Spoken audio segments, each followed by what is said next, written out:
और यहाँ देखिए आप, यहाँ से आपने गेंदा की रोपाई भी की। सब्जी की खेती में और फूलों की खेती में कितना अंतर दिख रहा है? अरे हमें बहुत अंतर है। सब्जी को एक बार तोड़ लोगे, एक हो तो 1000 बार तोड़ सोचा को था। अच्छा सर, सबसे पहले आप अपना नाम बताइए। हमारा कमलेश फूलवारी माली जी। और हम कनेरा मन के रहने वाले। गेहूं तक नहीं लगाते फूले के मामले में। अच्छा हाँ ये है। तो और अपन को इसमें ज्यादा फायदा, रोज की इनकम है इसके लिए, और ये उत्पादन भी ज्यादा मिलता है अपने लाने। अच्छा अच्छा, आप ये फूलों की खेती कितने साल से कर रहे हैं? हमें हो गए हैं 15-20 साल करते। फूलों की खेती? हाँ फूलों की करा था अपन। अच्छा, तो आप कौन कौन सी खेती करते हैं? हम सब खेती करते हैं। जो अब चल रहा है नौरंगा, फिर चलेगा गेंदा, गेंदा के बाद सफेद फूल आ जाता, सफेद फूल के बाद नौरंगा आ जाता, फिर सफेद फूल आ जाता, फिर गेंदा आ जाता। अच्छा, हम वही चीज हम फूलों छोड़ता ही नहीं है। आप 12 महीने केवल फूलों की खेती? 12 महीना हमारी फूलों की खेती चलती है। अच्छा, यहाँ से आपने गेंदा की रोपाई भी की? वे हमने गेंदा की रोपाई इसलिए कर दी है कि जो पेड़ा मिट जाएगा तो हमारा दूसरा चालू हो जाएगा। अच्छा, फूल बढ़ाएंगे नहीं। अच्छा, आपका कहने का मतलब ये है कि हमारा मतलब इनकम खत्म नहीं होगी, इसको आप तोड़ते तोड़ते खत्म कर दोगे और तब तक आपका दूसरा तैयार हाँ चालू हो जाएगा। चालू हो जाता ही है, और अपन को चाहना भी है। का ये प्लांट ये जो नौरंगा का खत्म होने को होगा, तब आपका गेंदा मतलब बिल्कुल आपका रेगुलर फूलों से इनकम होती रहेगी। हाँ ये सर के आगे जो बढ़ाएगा अपना दूसरा चालू हो जाएगा, सफर में दिक्कत नहीं जाती। हमने किसान की बात सुनी कि वो सब्जी की खेती छोड़ के फूलों की खेती पे शिफ्ट हुए हैं। तो फूलों की खेती में अपन को कौन कौन सी सावधानी रखनी चाहिए, और कौन सी अपन को अभी के टाइम में कब किस समय पे अपन को फूलों का प्लांट लगाना चाहिए, कौन कौन सी फसल किस किस समय पे फूलों की लगती हैं। और दूसरी बात आती है कि वैरायटी कौन कौन सी उत्तम वैरायटी है। तो अभी जिस समय पे जैसे गेंदा मान लो, ये नौरंगा मान लो, तो इनका उत्तम समय क्या है जिससे किसानों को मार्केट में अच्छी वैल्यू मिले? तो नमस्कार किसान साथियों, मैं Ravi Patel India agro chemicals की तरफ से आपका बहुत बहुत स्वागत करता हूं। आज हम आपको बताने जा रहे हैं फूलों की खेती के बारे में। तो किसान साथियों, फूलों की खेती ऐसी है कि 12 महीने आप फूलों की खेती कर सकते हैं। मतलब अगर आप अभी जो हम जिस खेत पे है, जिसको गुलदावरी बोलते हैं, नौरंगा बोलते हैं, अलग अलग क्षेत्रों में इसको अलग अलग नाम से बोलते हैं। तो अभी हम उस प्लाट पर हैं, ठीक है। तो अभी तो इसका समय अभी खत्म होने वाला है। अब इसके नेक्स्ट टाइम पे आने वाला है अपना गेंदे का।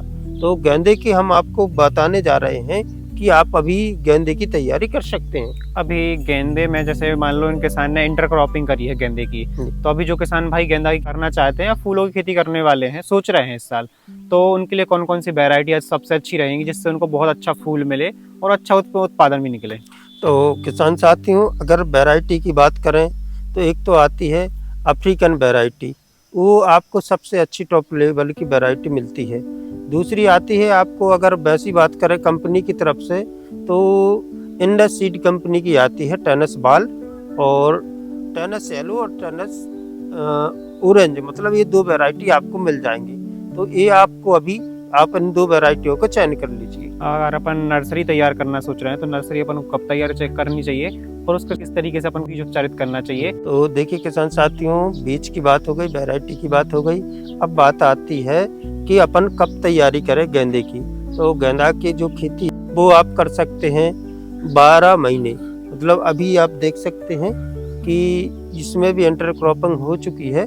जो सीजन चल रहा है खरीफ सीजन का, आप अभी से तैयारी उसकी कर सकते हैं। तो उसको तैयारी करने से पहले आपको क्या करना है, अगर आप घर पे नर्सरी तैयार कर रहे हैं तो हमने आपको बताया था कि आप अच्छी उस जगह को गहरी बखर जितनी आपको एक मतलब 5 बाई 5 की एक क्यारी बना लीजिए। मतलब जिस हिसाब से आपकी फील्ड हो उस हिसाब से आप उसको क्यारी को तैयार कीजिए और उसमें अच्छी कुछ भी अपना कूड़ा करकट डाल के उस जमीन में आग लगा दीजिए। जिससे उसमें होता क्या है कि वो मिट्टी भी अच्छी उपचारित हो जाती है और उसमें पोटेशियम वगैरह भी अच्छा मिल जाता है। बीज उपचार में आपको लेना है, सबसे पहले तो आपको उसको सुखा देना है।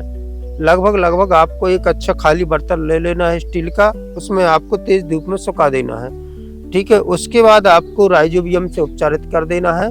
उसके बाद आपको एक फंगीसाइड ले लेना है, जिससे उसको उपचारित करके अब बिल्कुल जरा सा करके और फिर धूप में सुखो के फिर उसकी नर्सरी तैयार करें।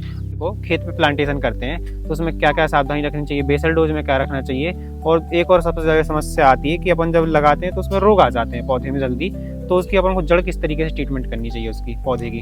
पहले अपन को जड़ उपचारित करना चाहिए। अपना बाम गोल्ड आता है, उसको 1 लीटर पानी में 1 ग्राम डालना है और उसको घोल के उसमें जड़ोपचारित करके आपको फिर लगाना है। उससे होगा क्या कि आपको पौधा का एकदम जल्दी विकास होगा और जल्दी जड़ पकड़ लेगा।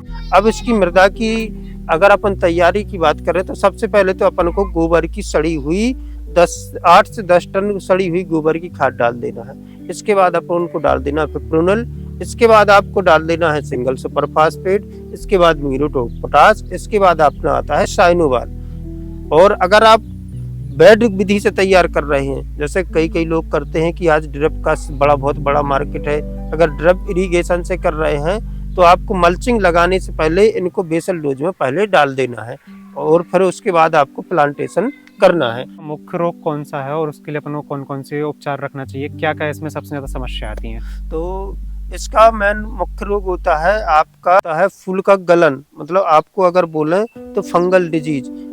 और एक अगर कीट की बात करें तो कीट होता है अपना वाइट, मतलब सफेद मक्खी इसमें बहुत ज्यादा आती है, तो उसके लिए भी अपन को कंट्रोल रखना चाहिए। और सर एक और आती है, जैसे मान लो अभी ये जो फूल दिख रहे हैं ये पूरे एक तरीके से बंधे हुए फूल हैं, एक अच्छा फूल दिख रहा है, लेकिन कई बार क्या समस्या आती है कि फूल पूरा बिखर जाता है और उसमें वजन भी कम आता है। तो इसके लिए क्या क्या समस्या आती है, इसके लिए कौन सा स्प्रे, क्या खाद की कमी आती है, क्या दिक्कत रहती है जिससे फूल ऐसा होता है? तो सर सबसे पहले तो आपको ये सही क्वेश्चन है कि फूल बिखर जाता है, वजन नहीं देता है और उसके अलावा भी आपको कई सारी प्रॉब्लम देखने को मिलती है। तो ये आपको खाद की कमी भी दिखेगी, न्यूट्रिएंट्स की कमी भी दिखेगी और इसको देना क्या चाहिए। तो सबसे पहले तो अपना अगर ग्रोथ हार्मोन्स की बात करें तो अपना चमक आता है, इसको शुरुआती स्टेज में आप दे सकते हैं। इसके बाद आपको जब फूल की स्टेज पे आता है तो अपना आता है बूमर।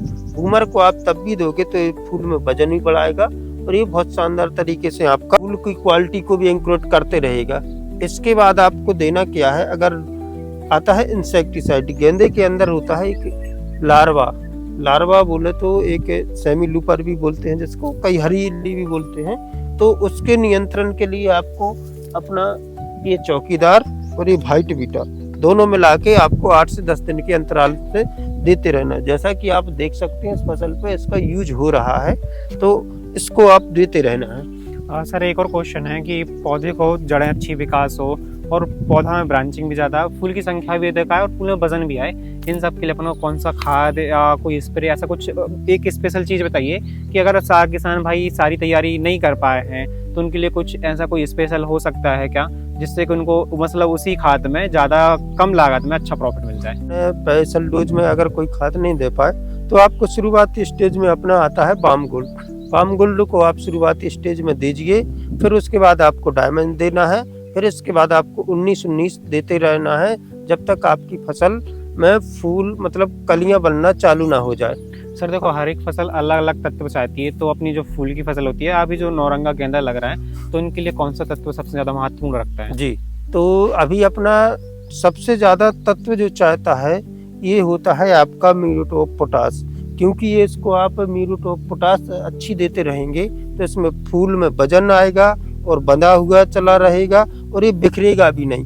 तो इसको आप 0050 स्प्रे भी कर सकते हैं और उसके साथ साथ आपको बोरान भी देना है।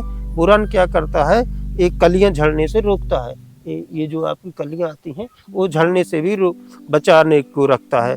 और 0050 क्या करता है, आपके फूल में वजन और एक बांध के रखता है।